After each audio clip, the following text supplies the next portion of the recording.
আসসালামু আলাইকুম সুপ্রিয় শিক্ষার্থী বন্ধুরা, তিতাস অনলাইন ক্লাসে সবাইকে স্বাগতম। আমি মোহাম্মদ সেলিম রেজা, সহকারী শিক্ষক, মাসিমপুর আর ইনস্টিটিউট, তিতাস, কুমিল্লা। সুপ্রিয় শিক্ষার্থী বন্ধুরা, তোমরা অবগত আছো যে এই করোনা সংকটকালীন মুহূর্ত আমরা তোমাদের পাশে থাকার চেষ্টা করছি, আপ্রাণ চেষ্টা করছি। আমাদের অনলাইন ক্লাস চালু আছে, থাকবে। তো আমাদের এই ক্লাসগুলো তখনই সার্থক হবে যখন তোমরা এই ক্লাসগুলো দেখবা, মূল্যায়ন করবা এবং এই যথাযথ ক্লাসগুলো দেখবা। তো আসলে আমরা প্রতিনিয়তই চাচ্ছি যে অনলাইন ক্লাসে আসি, কিন্তু আমার সবচেয়ে দুঃখের বিষয় হলো যে স্টুডেন্টগুলো অ্যাড হচ্ছে না। আমি চাই সবাই তোমরা কি এই ফেসবুকে অ্যাড হও, ঠিক আছে? তো এর আগে আমাকে জানাও আমার এই ক্লাসগুলো, আমার আওয়াজগুলো ঠিকমতো শুনতে পাচ্ছ কিনা, আমাকে দেখা যাচ্ছে কিনা, বোর্ড ক্লিয়ার কিনা, আমাকে একজন কমেন্টস করে জানাও, ওকে? তো আজকে আমি নবম এবং দশম শ্রেণীর রসায়ন বিজ্ঞান বিষয় নিয়ে আলোচনা করব। আজকে আমার যে পাঠ শিরোনাম সেটা হচ্ছে রাসায়নিক বন্ধন। নবম এবং দশম শ্রেণীর রসায়ন বিজ্ঞান পাঠ শিরোনাম হচ্ছে রাসায়নিক বন্ধন, ওকে? তো বন্ধুরা ঠিক আছে, এর আগে আমাকে একজন একটু কমেন্টস করে জানাও যে আমার ভয়েসগুলো ঠিক আছে কিনা, আমাকে দেখতে পাচ্ছ কিনা, বোর্ড ক্লিয়ার কিনা, আমার কথাগুলো শোনা যাচ্ছে কিনা, ওকে? আমাকে একজন কমেন্টস করে জানাও, তারপর আমি শুরু করতে যাচ্ছি।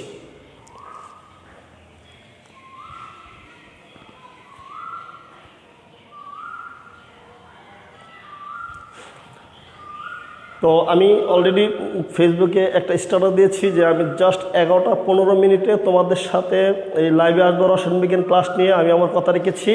তোমরা যে যেখানেই থাকো আমার এই লাইভ সাথে সংযোগ হও এবং শেয়ার বাটনে শেয়ার করে সবাইকে দেখার সুযোগ করে দেবো, ওকে? তো ঠিক আছে, আমরা আর আগাবো না, এখন আমি ক্লাসে চলে যাচ্ছি। তো আজকে আমার পাঠ শিরোনাম হচ্ছে রাসায়নিক বন্ধন। এই রাসায়নিক বন্ধনের আজকে যে টপিক্সটা নিয়ে আলোচনা করব সেটা হচ্ছে আয়নিক বন্ধন এবং সমযোজী বন্ধন। তো আজকে আমার আলোচ্য বিষয় হচ্ছে আয়নিক বন্ধন এবং সমযোজী বন্ধন।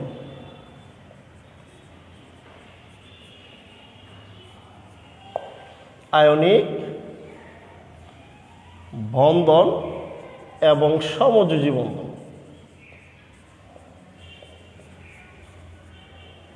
আয়নিক বন্ধন এবং সমযোজী বন্ধন, ওকে?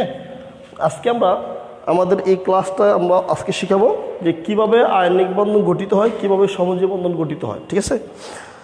তো চলো আমরা এই প্রশ্নগুলো একটু বিস্তারিত আলোচনা করি। এর আগে আমি তোমাদেরকে আজকে শিক্ষণফলটা জেনে দিই। আজকে হচ্ছে তোমার এই আয়নিক বন্ধন আর সমযোজী বন্ধন থেকে আমরা কি শিখতে পাবো। আমরা আজকে শিক্ষণফলটা হচ্ছে আয়নিক বন্ধন কী তা জানতে পারবো, সমযোজী বন্ধন কি জানতে পারবো, আয়নিক বন্ধন কীভাবে যৌগ গঠন করে এবং সমযোজী বন্ধন কীভাবে যৌগ গঠন করে তা আমরা আমাদের আজকে ক্লাস থেকে জানতে পারবো। তো আজকে শিক্ষণ হচ্ছে আয়নিক বন্ধন কি তা বুঝতে পারবা, সমযোজী বন্ধন কি তা জানতে পারবা, আয়নিক বন্ধন এবং সমযোজী বন্ধন কীভাবে যৌগ গঠন করে তা বুঝতে পারবা, ওকে? তো ঠিক আছে, আমরা চলে যাচ্ছি। আমার প্রথম টপিকটা হচ্ছে আয়নিক বন্ধন কি। আয়নিক বন্ধন কাকে বলে? তো আয়নিক বন্ধন হচ্ছে ইলেকট্রন আদান প্রদানের মাধ্যমে যে বন্ধনটা গঠিত হয়। আমি আবার বলছি, ইলেকট্রন আদান প্রদানের মাধ্যমে যেই বন্ধন গঠিত হয় তাকে আয়নিক বন্ধন বলা হয়। ইলেকট্রন আদান প্রদানের মাধ্যমে যেই বন্ধন গঠিত হয় তাকে আয়নিক বন্ধন বলা হয়। এই কথার অর্থটা কি? এই কথার অর্থ হচ্ছে এরকম যে তুমি দেখো, আমরা জানি কোনো মৌলের প্রতিটি মৌলই চাই কি তার সর্বশেষ কক্ষপথ অষ্টক দ্বারা 8টা ইলেকট্রন দ্বারা তার অষ্টক পূর্ণ থাকুক, সবাই চায়। তো 8টা ইলেকট্রন দ্বারা যখন অষ্টক পূর্ণ না হবে তখনই সে কি কাউকে আদান প্রদান করবে। যেমন কোনো মৌলের সর্বশেষ কক্ষপথে যদি 1, 2 এবং 3টা পর্যন্ত ইলেকট্রন থাকে, খেয়াল করো, কোনো মৌলের সর্বশেষ কক্ষপথ যদি 1, 2 এবং 3 এই পর্যন্ত ইলেকট্রন থাকে, ওই মৌলগুলো রাসায়নিক বিক্রিয়া করে ইলেকট্রন দান করে দিয়ে পজিটিভ চার্জে চার্জিত হবে। আমি আবার বলছি, কোনো মৌলকে যখন ইলেকট্রন বিন্যাস করবা, ইলেকট্রন বিন্যাস করার পর মৌলটির সর্বশেষ প্রধান শক্তি স্তরে 1, 2 অথবা 3 সংখ্যক ইলেকট্রন থাকলে ওই ইলেকট্রনগুলো রাসায়নিক বিক্রিয়া গেলে ইলেকট্রন দান করে ধনাত্মক চার্জে পরিণত হয়। ওকে, যাকে আমরা ইলেকট্রোপজিটিভ মৌল বলি। তোমাকে একটা প্রশ্ন করতে পারে যে সোডিয়াম ইলেকট্রোপজিটিভ মৌল কেন?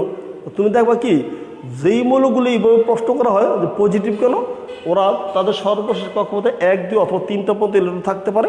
তারা রাসায়নিক বিক্রিয়াকালে ইলেকট্রন দান করে দেবে, আর দান করে যে সমস্ত মৌলগুলো ইলেকট্রন দান করবে তারাই কি ইলেকট্রোপজিটিভ মৌল। পরে আমি বিস্তারিত আলোচনা করব। এরপর আসো তুমি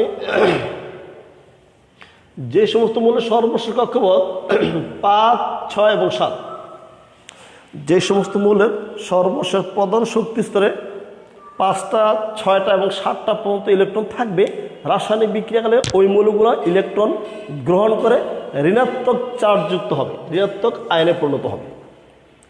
তাহলে আমি কি বুঝলাম? একটা মৌল কখন ধনাত্মক চার্জযুক্ত হবে, কখন ঋণাত্মক চার্জযুক্ত হবে।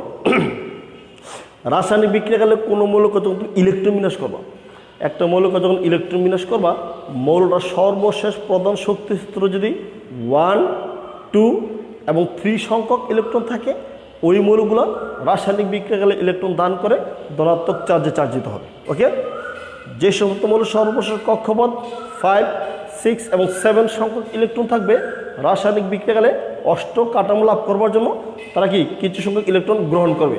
যারা ইলেকট্রন গ্রহণ করবে তারা কী হবে? ঋণাত্মক চার্জে চার্জিত হবে। এখন প্রশ্ন হলো 1, 2, 3, 5, 6, 7, তার মাঝখানে কিন্তু একটা সংখ্যা রয়ে গেছে 4, তাই না? হ্যাঁ, কোনো মৌলের সর্বশেষ কক্ষপথ যদি 4টা ইলেকট্রন থাকে, তারা কি হবে? তারা ইলেকট্রন শেয়ার করবে। তারা একটা আদান প্রদান না করে তারা কি করবে? ইলেকট্রন শেয়ার করবে। আর যে সমস্ত মৌল ইলেকট্রন শেয়ার করে যৌগ গঠন করে, তারাও কিন্তু ইলেকট্রোনেগেটিভ। ওকে, বুঝতে পারলাম? হ্যাঁ, এখন আমরা একটা মৌল কখন ধনাত্মক চার্জে চার্জিত হয়, একটা মৌল কখন ঋণাত্মক চার্জে চার্জিত হবে, তা আমরা একটু বুঝলাম। এখন তোমাকে যে আয়নিক বন্ধন কিভাবে গঠিত হয় সেটা আমি এখন দেখব। ওকে, ঠিক আছে। এখন দেখো আয়নিক বন্ধনটা কি। আয়নিক বন্ধন হচ্ছে ইলেকট্রন আদান প্রদানের মাধ্যমে যেই বন্ধন গঠিত হয়, ইলেকট্রন আদান প্রদানের মাধ্যমে যেই বন্ধন গঠিত হয় তাকে আয়নিক বন্ধন বলা হয়। তো for the example, sodium chloride, এই যৌগটা একটা আয়নিক বন্ধনের মাধ্যমে যৌগ গঠন করছে। সোডিয়াম ক্লোরাইডটা আয়নিক বন্ধনের মাধ্যমে যৌগ গঠন করছে। অথবা তোমাকে এটা আলাদা একটা প্রশ্ন আসতে পারে, দেখাও যে সোডিয়াম ক্লোরাইড একটি আয়নিক বন্ধন, অথবা সোডিয়াম ক্লোরাইড আয়নিক বন্ধন প্রকৃত যৌগ গঠন করে ব্যাখ্যা করো। তো দেখো, আমরা এখন আয়নিক বন্ধনের গঠনটা দেখব। তুমি দেখো সোডিয়ামের পারমাণবিক সংখ্যা হচ্ছে তোমার 11, তাই না? ক্লোরিনের পারমাণবিক সংখ্যা কত? 17। লক্ষ্য করো, সোডিয়ামের পারমাণবিক সংখ্যা হচ্ছে 11, ক্লোরিনের পারমাণবিক সংখ্যা হচ্ছে 17। আমি যদি এর ইলেকট্রন বিন্যাস করে দেখাই, ইলেকট্রন বিন্যাসটা তোমাকে আমি ডায়াগ্রাম আকারে দেখাই, কারণ ডায়াগ্রাম আকারে দেখালে স্পষ্ট বুঝবা প্রশ্নটা। আসো, 2s(n)² সূত্র মতে আমরা জানি প্রথম সেলের সর্বোচ্চ 2টি ইলেকট্রন বসে।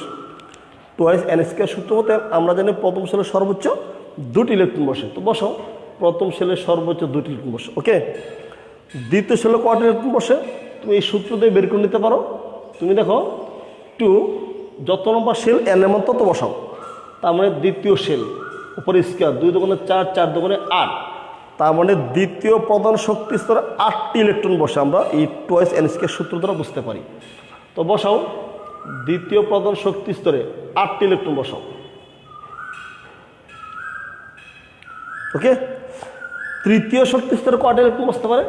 তুমি দেখো, তৃতীয় শক্তি স্তরে আমরা দেখি যে 2n² 2, n এর মান 3, ওপরে স্কোয়ার কত হলো?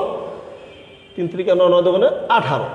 তাহলে তৃতীয় প্রধান শক্তি স্তরে 18টি ইলেকট্রন বসে। আমাকে দেখতে হবে আমার হাতে 18টা ইলেকট্রন আছে কিনা। তো তুমি দেখো, আমি কার দেখাচ্ছি? সোডিয়াম। তাহলে সোডিয়ামের পারমাণবিক সংখ্যা কত?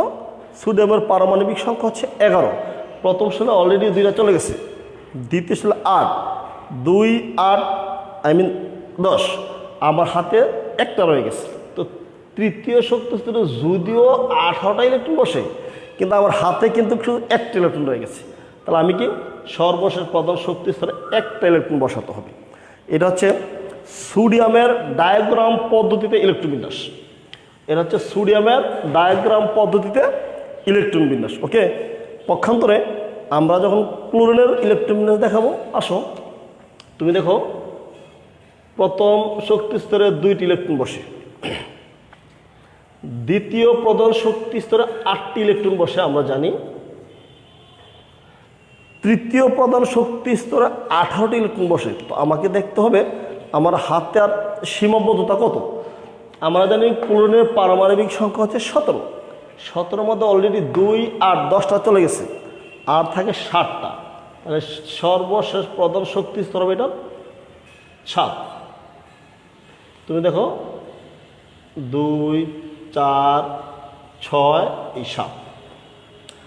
আমি নিচে লিখে দিলাম, এটা হচ্ছে সোডিয়াম, এটা হচ্ছে ক্লোরিন। ওকে, তোমরা লক্ষ্য করো সোডিয়ামের ইলেকট্রন বিন্যাস থেকে দেখা যায় তার সর্বশেষ প্রধান শক্তি স্তরে 1টি ইলেকট্রন রয়েছে। রাসায়নিক বিক্রিয়াকালে অর্থাৎ অষ্ট কাঠামো লাভ করতে হলে তাকে আরও 7টি ইলেকট্রনের প্রয়োজন। এত সংখ্যক ইলেকট্রন কারো কাছ থেকে আনা সম্ভব নয়, ফলে সে এই 1টি ইলেকট্রন দান করে নিষ্ক্রিয় কাঠামো লাভ করবে। অর্থাৎ তুমি দেখো যখন একটা ইলেকট্রন চলে যাবে তখন কিন্তু তার এইটা হবে সর্বশেষ কক্ষপথ, যা সর্বশেষ কক্ষপথে 8টা ইলেকট্রন থাকবে।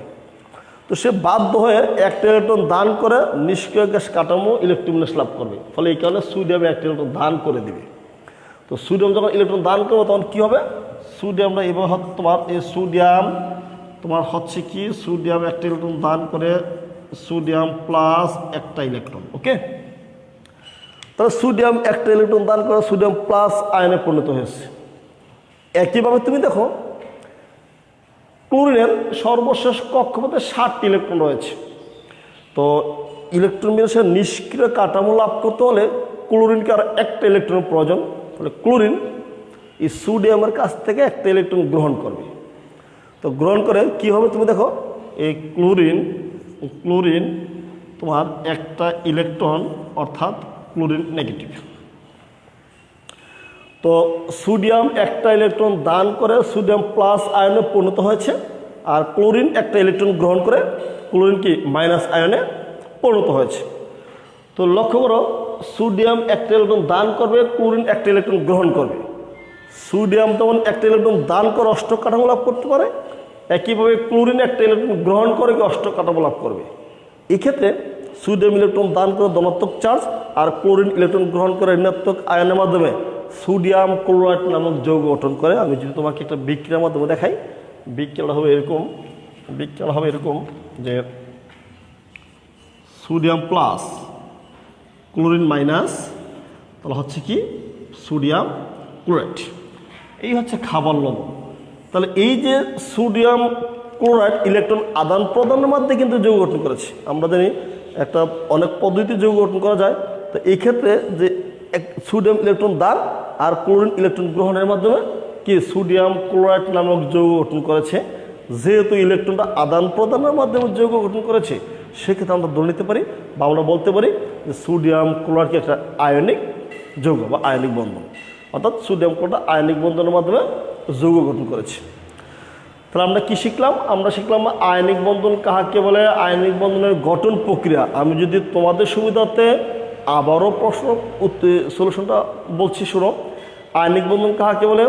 ইলেকট্রন আদান প্রদানের মাধ্যমে যে বন্ধন গঠিত হয় তাকে আয়নিক বন্ধন বলা হয়। ইলেকট্রন আদান প্রদানের মাধ্যমে যে বন্ধন গঠিত হয় তাকে আয়নিক বন্ধন বলা হয়। For the example, sodium chloride একটি আয়নিক বন্ধন। তা আমরা যখন দেখলাম যে সোডিয়ামের পারমাণবিক সংখ্যা হচ্ছে 11, ক্লোরিনের পারমাণবিক সংখ্যা হচ্ছে 17, যখন এর ডায়াগ্রাম আকারে ইলেকট্রন বিন্যাস করালাম, দেখলাম যে সোডিয়ামের সর্বশেষ কক্ষপথে একটি ইলেকট্রন রয়েছে। নিষ্ক্রিয় কাঠামো, ইলেকট্রন নিষ্ক্রিয় কাঠামো লাভ করতে হলে এই সোডিয়াম একটা ইলেকট্রন দান করে সোডিয়াম ধনাত্মক চার্জে চার্জিত হয়। পক্ষান্তরে ক্লোরিনের ডায়াগ্রাম থেকে আমরা দেখতে পাই তার সর্বশেষ কক্ষপথে 7টি ইলেকট্রন রয়েছে। তো অষ্টক কাঠামো লাভ করতে হলে ক্লোরিন সোডিয়ামের কাছ থেকে একটা ইলেকট্রন গ্রহণ করে ঋণাত্মক চার্জযুক্ত হবে।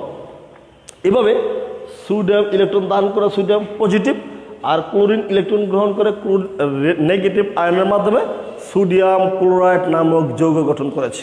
সুতরাং আমরা বলতে পারি কি ইলেকট্রন আদান প্রদানের মাধ্যমে কি আয়নিক বন্ধন গঠিত হয়। আর গঠন হচ্ছে কি যেমন সোডিয়াম ক্লোরাইড একটা আয়নিক যৌগ। ওকে, একটু লক্ষ্য করুন।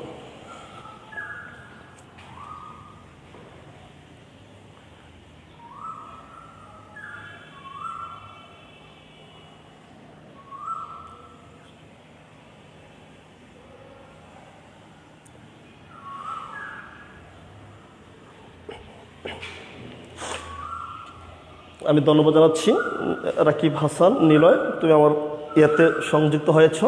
যারা যারা সংযুক্ত হয়েছে সবাইকে ধন্যবাদ। আমি চাই আমার এই ক্লাসগুলো শেয়ার করে দাও, সবাইকে দেখার সুযোগ করে দাও।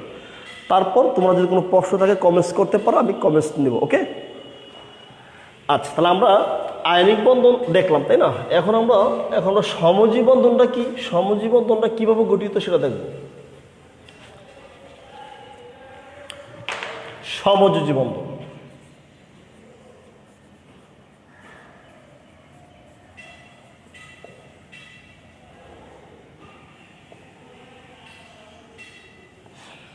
হ্যাঁ বন্ধুরা, সমযোজী বন্ধন যদি একটু আলোচনা করতে চাই আমি, সমযোজী বন্ধন কি ইলেকট্রন শেয়ারের মাধ্যমে, নট আদান প্রদান, ইলেকট্রন শেয়ারের মাধ্যমে যে বন্ধন গঠিত হবে তাকেই সমযোজী বন্ধন বলা হয়।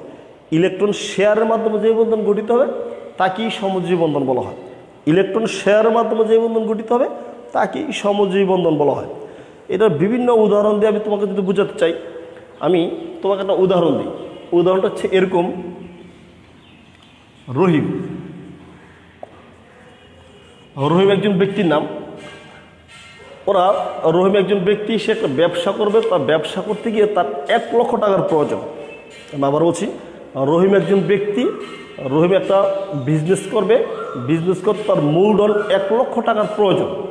তো রহিমের কাছে 1 লক্ষ টাকা নেই, কিন্তু তাকে ব্যবসাটা করতেই হবে। তো তার কাছে আছে কত? তার কাছে 50,000 টাকা আছে। তাহলে রহিম একজন ব্যক্তি, সে একটা বিজনেস করতে চাচ্ছে। এখন ওই বিজনেসটা করতে 1 লক্ষ টাকার মূলধনের প্রয়োজন, কিন্তু রহিমের কাছ থেকে 1 লক্ষ টাকা নেই। রহিমের মূলধন হচ্ছে 50,000। তখন রহিম তার এক বন্ধুর কাছে গেল, করিম। বলল, করিম, তুমি আমাকে কিছু টাকা ধার দাও, আমি একটা ব্যবসার কাজে নিয়োগ করব। তো করিম বললো, না দোস্ত, টাকা ধার দেওয়ার মতো টাকা আমার কাছে নেই। তো আমার কাছে 25,000 টাকা আছে। তুমি একটা কাজ করতে পারো, আমাকে তোমার ব্যবসায় অংশীদার বানিয়ে নাও। আমি ধার দিতে পারবো না, তবে কি আমাকে এই 25,000 টাকা নিয়ে অংশীদার বানাও। তো এখন রহিম চিন্তা করলো, আমাকে 1 লক্ষ টাকা সংগ্রহ করতে হবে।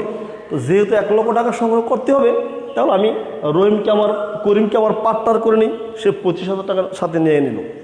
এখন কত হলো? 75,000 টাকা। ওকে, তো 1 লক্ষ টাকা মূলধন নিয়ে তাদের যে মিশনটা, এখন আরেকটা বন্ধুর প্রয়োজন। তো কী করলো? তো আরেকজন বন্ধুর কাছে গেল, মনে করো যে রাকিব। ঠিক একইভাবে রাকিবের কাছে বললো যে, রাকিব, কিছু টাকা ধার দাও। তো রাকিব বললো যে, না, আমি টাকা ধার দিতে পারবো না, তবে আমার কাছে 25,000 টাকা আছে, আমাকে তোমাদের ব্যবসায় কি অংশীদার বানিয়ে নিতে পারো। এখন লক্ষ্য করো, রহিম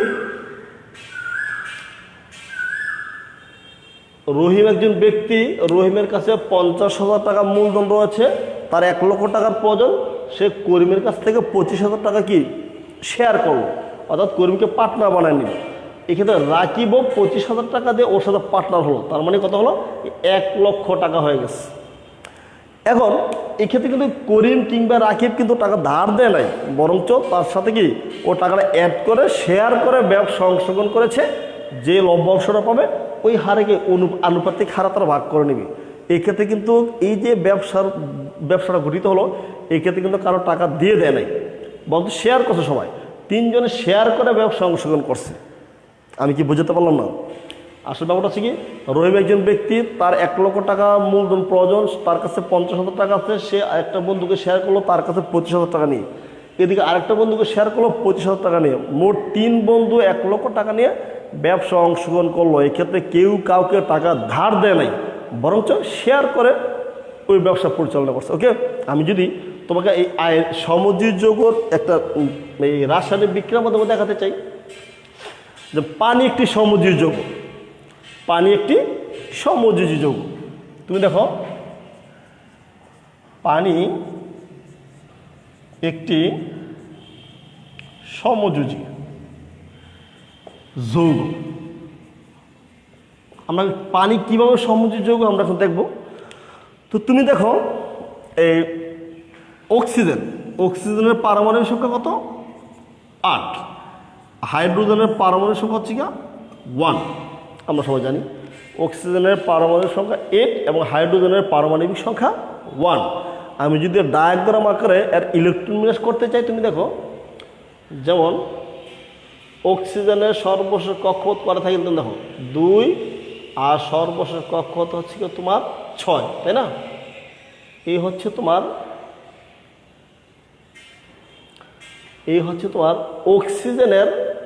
অক্সিজেনের ইলেকট্রন বিন্যাস। এখন তুমি দেখো হাইড্রোজেন লক্ষ্য করো। আমি যদি এদিকে তাকাই,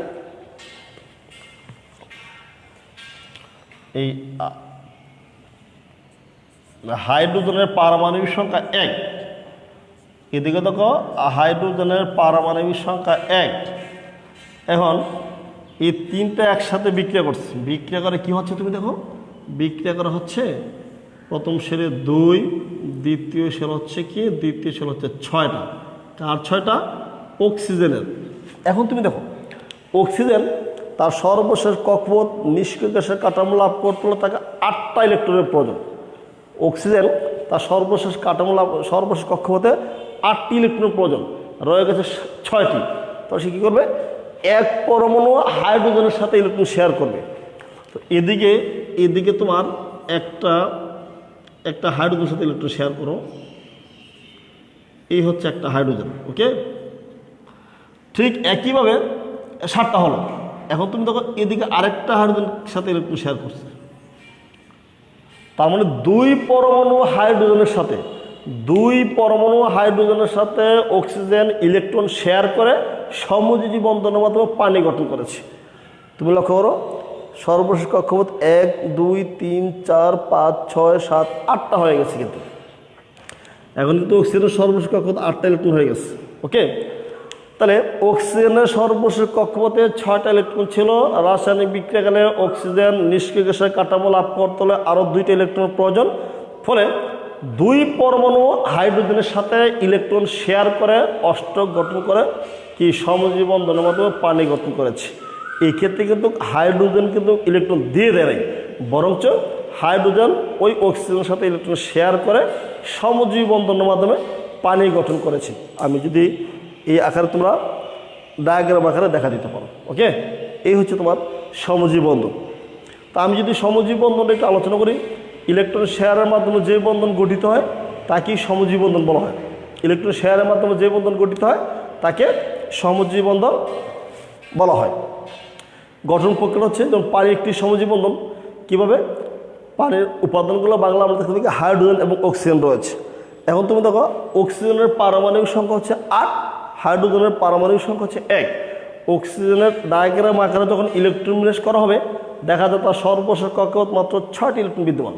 আর হাইড্রোজেনের ডায়াগ্রাম আকারে ইলেকট্রন বিন্যাস করলে দেখা যায় হাইড্রোজেনের সর্বশেষ কক্ষপথে 1টি ইলেকট্রন বিদ্যমান। ফলে রাসায়নিক বিক্রিয়াকালে অক্সিজেন অষ্টক কাঠামো লাভ করতে হলে 2 পরমাণু হাইড্রোজেনের সাথে ইলেকট্রন শেয়ার করে সমযোজী বন্ধনের মাধ্যমে পানি নামীয় যৌগ গঠন করেছে। এই ক্ষেত্রে ইলেকট্রন শেয়ারের মাধ্যমে কি যৌগ গঠন করেছে। সুতরাং আমরা বলতে পারি কি ইলেকট্রন শেয়ারের মাধ্যমে যে বন্ধন গঠিত হয় তাকে কি বলা হয়? সমযোজী বন্ধন, ওকে।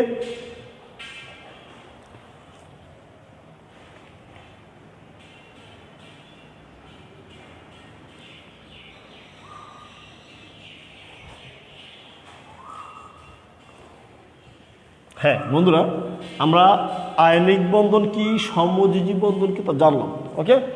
আয়নিক বন্ধন এবং সমযোজী বন্ধন সম্পর্কে আলোচনা হয়েছে। আয়নিক বন্ধন কীভাবে যৌগ গঠিত হয় এবং সমযোজী বন্ধন কীভাবে যৌগ গঠন করে তা আমরা জানলাম। এখন যে প্রশ্ন আমার সেটা হচ্ছে যে আয়নিক বন্ধন উচ্চ গলনাঙ্ক এবং উচ্চ স্ফুটনাঙ্ক বিশিষ্ট হলেও সমযোজী বন্ধন কিন্তু নিম্ন গলনাঙ্ক এবং নিম্ন স্ফুটনাঙ্ক বিশিষ্ট। এটা প্রশ্ন কি? আয়নিক যৌগ উচ্চ গলনাঙ্ক এবং উচ্চ স্ফুটনাঙ্ক বিশিষ্ট হলেও সমযোজী যৌগ নিম্ন গলনাঙ্ক এবং নিম্ন স্ফুটনাঙ্ক বিশিষ্ট কেন? ব্যাখ্যা করো। ঠিক আছে, খুব ইম্পর্টেন্ট একটা প্রশ্ন, একটু লক্ষ্য করো যে আয়নিক বন্ধনটা উচ্চ গলনাঙ্ক বিশিষ্ট কেন? তুমি দেখো আয়নিক বন্ধনের আয়নগুলো তার বিপরীত আয়ন দ্বারা পরিবেষ্টিত থাকে। যেমন তুমি দেখো, আমি যদি একটা প্লাস একটা মাইনাস, একটা প্লাস একটা মাইনাস, একটা প্লাস একটা মাইনাস এভাবে থাকে,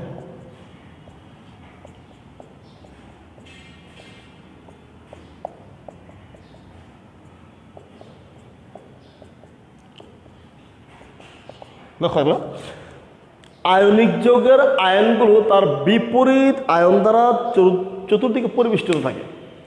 আয়নিক যৌগের আয়নগুলো তার বিপরীত আয়ন দ্বারা চতুর্দিকে পরিবেষ্টিত থাকায় এদের ধনাত্মক চার্জযুক্ত আয়নটা ঋণাত্মক চার্জযুক্ত আয়নের প্রতি আকৃষ্ট হয়। লক্ষ্য করো, আয়নিক যৌগের আয়নগুলো তার চতুর্দিকে বিপরীত আয়ন দ্বারা পরিবেষ্টিত থাকায় বিপরীত চার্জযুক্ত হয়, এরা একে অপরের প্রতি কি আকৃষ্ট হয়, আকর্ষণটা প্রবল হয়। আর আকর্ষণটা প্রবল হয় এরা খুব কাছাকাছি থাকে। লক্ষ্য করো, আয়নিক যৌগের আয়নগুলো তার বিপরীত আয়ন দ্বারা চারদিকে পরিবেষ্টিত থাকায় এদের আকর্ষণ শক্তি খুব বেশি। আর আকর্ষণ শক্তি বেশি থাকার কারণে এরা পরস্পর খুব কাছাকাছি থাকে। এদের আন্তঃনিক শক্তি বেশি বলতে পারো। এদের অনুগ্রহ খুব কাছাকাছি থাকার কারণে এরা খুব শক্তিশালী হয়, শক্ত হয়, মজবুত হয়। ফলে কম তাপমাত্রায় এদের অবস্থানের পরিবর্তন করা যায় না। যেই শক্তির উপর আরও যুক্ত থাকে এর তো শক্তি প্রয়োগ করতে হলে উচ্চ তাপ প্রয়োগ করতে হবে। কেননা কম তাপমাত্রায় তাপ প্রয়োগ করলে ওগুলো কাঁপতে থাকে। আর এই কম্পন শক্তিও যদি ওই যে আন্তঃনিক শক্তির চেয়ে বেশি না হয় তাহলে তুমি তাদেরকে আলাদা করতে পারবে না। তাহলে মোট কথা হলো আয়নিক যৌগের আয়ন তার বিপরীত আয়ন দ্বারা চতুর্দিকে পরিবেষ্টিত থাকায় এরা একে অপরের প্রতি আকর্ষণ বল প্রবল থাকে, আকর্ষণ বল প্রবল থাকে, ওরা খুব কাছাকাছি থাকে। আর কাছাকাছি থাকার কারণে এরা খুব শক্তিশালী হয়। আর এই এত প্রবল শক্তিশালী সম্পূর্ণ যৌগরা কম তাপমাত্রায় এদেরকে অবস্থানে পরিবর্তন করা যায় না।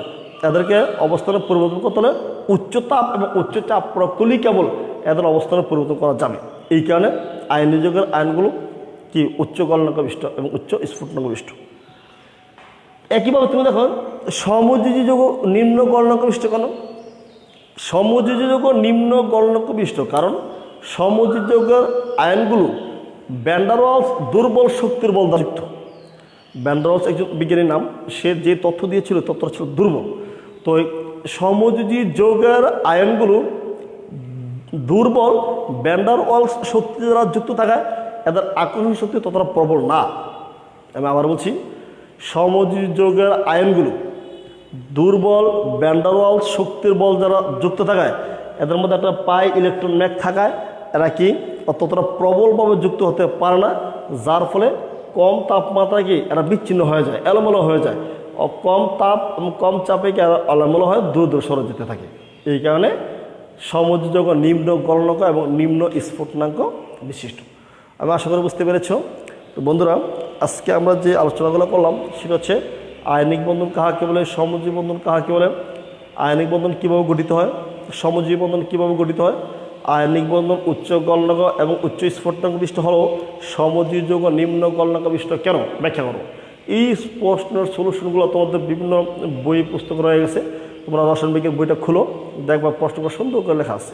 তারপরেও তোমরা যদি বুঝতে সমস্যা হয়, আমার কন্ট্যাক্ট নাম্বার সবার কাছে আছে, যদি না থাকে আমি কন্ট্যাক্ট নাম্বার দিয়ে দিব, তুমি কন্ট্যাক্ট নাম্বার যোগাযোগ করবা, আমি তোমাকে বুঝিয়ে দিতে চেষ্টা করব। আমরা এই করোনাকালীন সময় যত সমস্যা থাকুক আমরা স্কুলে এসে ক্লাস করব তোমাদের সুবিধার্থে। আমরা তোমাদের পাশে আছি, আমরা চাই তোমরা আমাদের পাশে থাকো। এখন আমি একদম চিল্লায় ক্লাস করলাম কিন্তু কোনো ফলো আপ নাই, কেউ দেখে না ক্লাসগুলো, আমার মনে খুব কষ্ট হয়। কারণ আমরা যখন কষ্ট করে তোমাদের সুবিধাতে তোমাদের লাভের জন্য আমরা স্কুলে এসে ক্লাস করছি, তোমরা ঘরে বসে অন্তত ক্লাসগুলো দেখো। নিরাপদ থাকো, ভালো থেকো, আগামী ক্লাসের জন্য প্রস্তুত থাকো। সবাইকে ধন্যবাদ। আসসালামু আলাইকুম।